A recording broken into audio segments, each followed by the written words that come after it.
We have the New York Continental, and then in the second one, I believe we had the Rome Continental. Then we had Morocco, John Wick 3. And now we've introduced the Osaka Continental in Japan.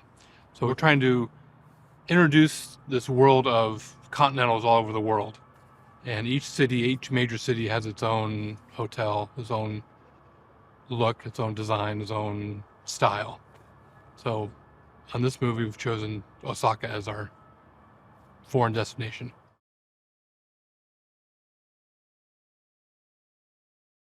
I wouldn't say so much a design look so much, but I think as far as like a personnel, each one has a manager, each one has a concierge, each one has a certain code of ethics and a unwritten set of rules that they have to follow.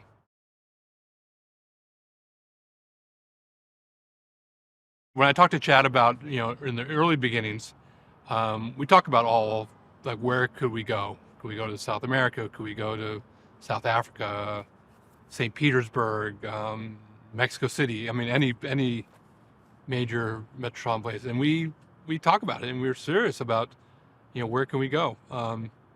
And we settle on, we kind of talked to Keanu and everybody, and we settle on, do Osaka. I try to do that in a lot of the sets we do, even in the New York Continental.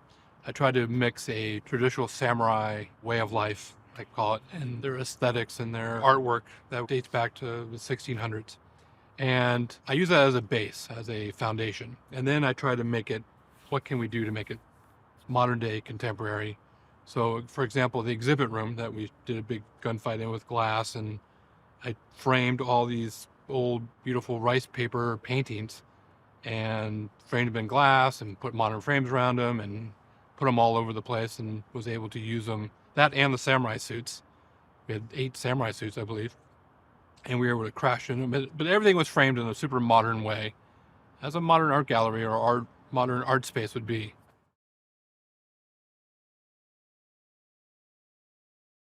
It comes down to Chad giving me a challenge of creating obstacle courses and what those obstacle courses could be. In John Wick 2, we had like a mirror set. John Wick 3, we had a glass structure that was all glass, floors, ceilings.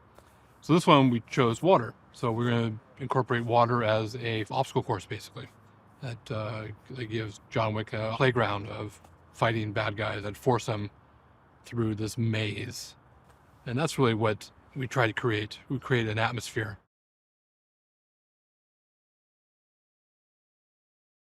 We tried to pick places that are completely different.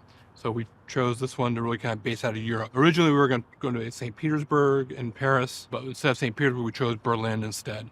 So we kind of incorporated this whole kind of Berlin idea of East versus West, kind of like the idea of before the Berlin Wall kind of fell. So we kind of took a little bit of that idea of what life was like before 1989 and tried to incorporate a little bit into our film as we tell the story of John Wick passing into this place and trying to get out. We kind of took Berlin as a central second act of our film to really kind of anchor down on. But the first act, we really wanted to make it totally different than the second act. So we wanted to keep it lively and a little more sexy Japan feel. Completely different than a Berlin feel. So that's what we kind of narrowed it down to, and that's what we're excited about.